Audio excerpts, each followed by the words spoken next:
También hay quienes apuestan mucho por modelos también preventivos, o sea, más centrado en lo que es la prevención y no tanto en la curación. Claro. No, evidente. Hay una, y yo lo puse en marcha cuando tuve la ocasión de poder hacerlo, ¿no? Hay una de las posiciones muy explícitas de la OMS es lo que la OMS llama salud en todas las políticas, que luego ha sido el One Health más adelante, ¿no? ¿Pero de qué depende nuestra salud? Depende de 3 factores, ¿no? Uno, nuestro código genético, y que ahí podemos hacer más o menos, poco, y estamos investigando mucho, pero depende de eso. Primer factor. Segundo factor, de dónde nacemos, dónde crecemos, dónde vivimos y dónde nos jubilamos. Eso es lo que yo llamo el código postal. Depende de, que luego eso hace muchos años que lo digo y estoy muy contento porque se ha popularizado el código postal. Y la tercera es el sistema sanitario que nos va a atender cuando nuestro código genético no era suficientemente bueno y cuando el medio en el que vivimos, el código postal, no nos trata bien.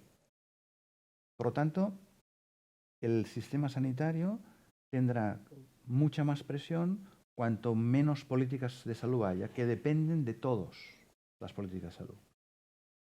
Si nosotros repasamos ministerios, podemos poner ejemplos en cada ministerio de cada decisión que toma, qué impacto va a tener en salud. Yo conseguí en el Gobierno de Cataluña algo muy importante con el apoyo del presidente del Gobierno en aquel momento, que es que cada consejero que ponía encima de la mesa una propuesta, además de la memoria económica, que es obligatorio, tenía que poner encima la memoria de impacto económico que le hacíamos, de impacto en salud que hacíamos nosotros. Evidentemente ese impacto en salud no era medible a corto plazo, sino qué indicadores y cómo tenía que ser visualizado eso, ¿no? Pongo ejemplos. Lo que no puede ser es que no consideremos una política de salud, pues el empleo. El empleo es una política de salud, aparte de una política económica, ¿eh? Pero claro, todos sabemos las consecuencias de salud que tiene el desempleo. Por lo tanto, incorporemos el desempleo a la política de salud, porque sabemos que una tasa de desempleo de no sé cuánto nos genera una demanda del sistema sanitario de no sé cuánto. Eso lo sabemos, no nos lo inventamos.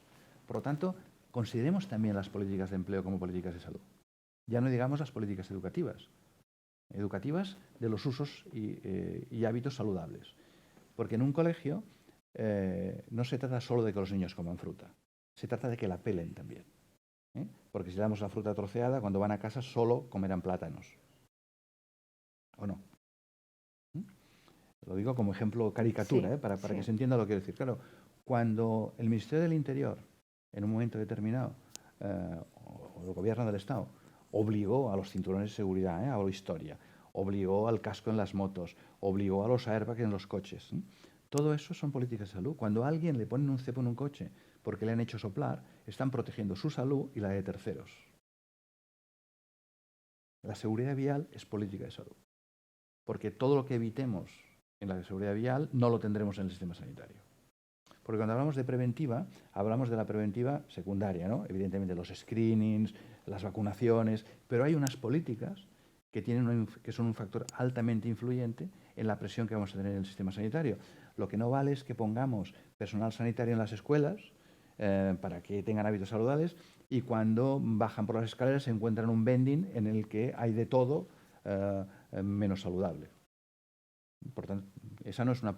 Desde sanidad o desde salud podemos denunciar aquellas cosas que hay que corregir, pero no tiene el Ministerio de Sanidad ni las Consejerías de Sanidad la potestas para poder regular determinadas cosas, ¿no? Si vamos a las políticas de cultura, la cultura es bienestar. Cuando alguien ve una buena película, lee un buen libro, vea una buena otra, pasa un tiempo en el que su estado de ánimo, sus endorfinas, el consumo de cultura es saludable. Por lo tanto, también es una política de salud. Podemos hacer lista de todas. Cuando hablamos de políticas, cualquier ministerio es responsable en políticas de salud. Con esas cosas cotidianas, cuando hablamos del Ministerio de la Vivienda, pues según cómo se regule una célula de habitabilidad, está haciendo salud o no. Si tú no obligas a que la construcción de viviendas tenga una orientación determinada al sol, un aislamiento de ruidos, no estás haciendo política de salud. Ya no digamos el si a la gente no le garantizas una vivienda digna, ¿eh? Eso es política de salud. No solo es política de derecho a la vivienda, es política de salud. Por lo tanto, si listamos, nos encontraremos, es muy difícil que encontremos algo que no tenga impacto en la salud en las políticas. Por eso hicimos en Cataluña, copiando de la OMS, y vino la presidenta de la OMS Europa a presentarlo, lo que llamamos, que sigue funcionando, el programa Salud en todas las políticas, en el que cada una de las consejerías correspondientes pues hacía su memoria en relación a lo que todo esto del COVID lo ha desbaratado un poco, ¿no? Pero las políticas de salud son políticas de gobierno. Las políticas del Ministerio y de las consejerías son de atención sanitaria, que no es lo mismo. La política de salud compite a todo el gobierno. Compete a todo el gobierno. La política de atención sanitaria compete al Ministerio de Sanidad y a la consejería correspondiente. Y es desde la Consejería de Sanidad o desde el Ministerio donde se alerta de que hay que mejorar otras políticas. Bueno, y si hablamos de la medioambiental, no hace falta que digamos la importancia que tiene demostrada, ¿no? Y por tanto las políticas medioambientales no solo son para salvar el planeta, que también, solo faltaría, son para proteger la salud de los que vivimos en el planeta. One Health, seamos seres humanos, seamos animales o seamos plantas. De ahí también la importancia de la descarbonización del sector salud, que es otro también desafío. Y hay que predicar con el ejemplo, ¿no? Y por lo tanto, no deja de ser curioso. Yo hice hace muchos años en el Congreso Mundial de Hospitales en Río de Janeiro, de la Federación Internacional, era la época que se hablaba de un concepto que era el Green Hospital, ahora se llama Hospital Sostenible. Hice una de las conferencias finales, ¿no? Y una de las cosas que para justificar la conferencia era que si todos nos fijamos cuando vamos a un hospital, en verano el personal va con chaquetilla, una rebeca. Y en invierno van sin rebeca, y todos casi sin bata. En invierno hace un calor tremendo y en verano hace un frío tremendo. Pero eso culturalmente es así. Porque, hombre, hemos diseñado los sistemas de climatización de nuestros hospitales muchos años atrás, ¿no? Pero eso hay que analizarlo. Y ya no digamos la eliminación de residuos, ¿no? Cuando teníamos los hornos en que quemábamos las cosas en los propios hospitales. Todo eso se ha ido eliminando, ¿no? O cuando teníamos la cogeneración, que generábamos electricidad con gas, ¿no? Todo eso se ha ido eliminando. Por lo tanto, los primeros que tenemos que dar ejemplo es el sector salud. Pero claro, el impacto del sector salud, y eso no es excusa, es mínimo comparado con el impacto de otros. Y lo tenemos que denunciar desde el sector salud. Porque cuanto más fracasen esas políticas, más utilización decíamos antes, de las prestaciones y del derecho de universalidad haremos. Y cuanto más utilicemos el sistema, más gasto le generaremos al sistema. Y esas otras políticas, que son menos penosas desde el punto de vista económico y menos penosas desde el punto de vista de la calidad de vida de las personas, pues tienen que contribuir más. Lo que está claro es que nos queda un trabajo inmenso por hacer, del cual somos responsables todos, cada uno desde nuestro punto y desde donde estamos, para poder continuar luchando por un sistema como el que tenemos y mejorarlo. Y lo que creo que hay que hacer, y yo creo que vosotros, los medios, y más los medios profesionalizados y como vosotros en unos campos determinados, como es con salud en el ámbito de la salud, obviamente, tenéis que subir a la colina, porque sois los que lo podéis hacer perfectamente, y mirar desde la colina qué está pasando, porque si no, solo se explican las cosas del campo de batalla, y del campo de batalla pierde la perspectiva. Por eso el ajedrez, aunque se hagan piezas de tamaño natural, el que juega partidas con piezas de tamaño natural no está dentro del tablero, que lo mira desde fuera. Por lo tanto, si no lo miras desde fuera, no ves eso que decíamos. ¿De qué depende la salud? Código postal, código genético, código postal y sistema sanitario.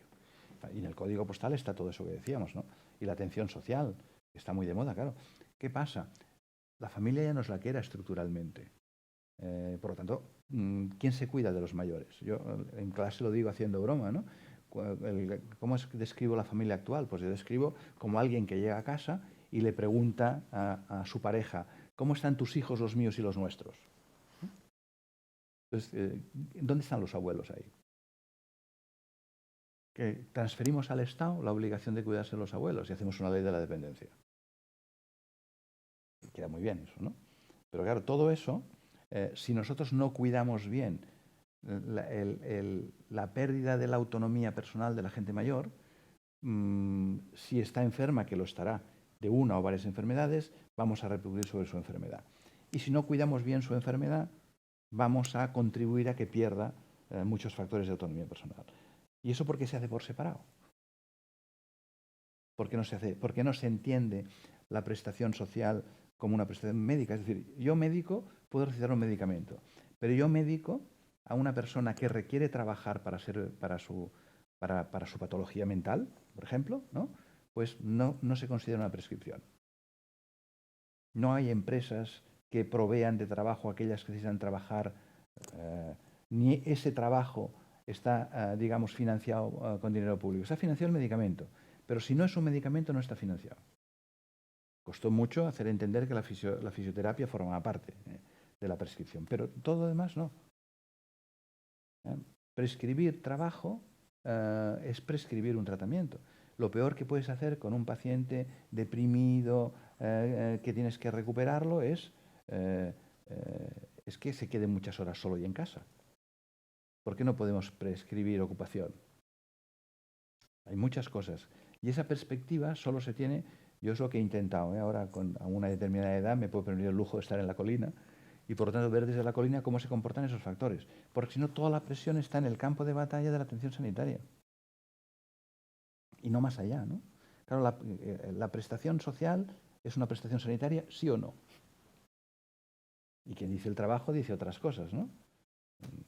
Está claro que la si a mí me relación es prescriben directa. que tengo que hacer ejercicio, ¿tengo que pagarme un gimnasio o tengo que pagar la cuota, por ejemplo, de los miles de polideportivos municipales que tenemos? ¿Es una prescripción o no es una prescripción? ¿O solo es prescribir el medicamento? Entonces no nos quejemos de que medicalizamos a la sociedad.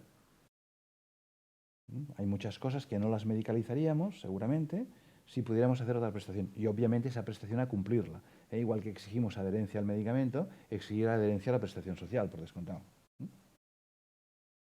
Claro, cuando tú prescribes y ande usted 20 minutos cada día o media hora. El primer día, si uno vive solo, pues sale el primer día. El segundo, pues a lo mejor hay que, y eso se ha hecho en muchos ámbitos de la primaria muy bien hecho, ¿no? Pues juntas a la gente y salen acompañados con alguien a pasear. Entonces hay relación social, ¿no? Digo, hay mucho que hacer mirándolo desde la colina. ¿Qué pasa? ¿Qué es lo que aprieta? Y esa es la realidad. Aprieta que tienes que gestionar lista de espera, con unas prestaciones que no te llega para pagar la nómina, que no vas a poder pagar esta factura porque no hay recursos. El ministro correspondiente o el consejero o consejera correspondiente tienen la presión del día a día. Y yo creo que esa función, digamos, de estar en la colina, que tendría que tener seguramente los órganos legislativos, los parlamentos no la tienen, también están en el campo de batalla, ¿no? Necesitamos esa perspectiva. Es fácil de entender lo que digo, ¿qué hacemos con el código genético? ¿Qué hacemos con el código postal? Y cómo eso repercute y cómo determinamos que la realidad de nuestro sistema es que es sostenible gracias a lo que decía, salarios, gasto farmacéutico y limitación de las inversiones, más lista de espera. Si esos factores se mueven, no sería sostenible, quiebra. Y tenemos, como decía un ex consejero catalán, que siempre me gusta citar lo que decía que el Sistema Nacional de Salud tiene una mala salud de hierro. Porque el diagnóstico siempre es el mismo, y el tratamiento no es el mismo.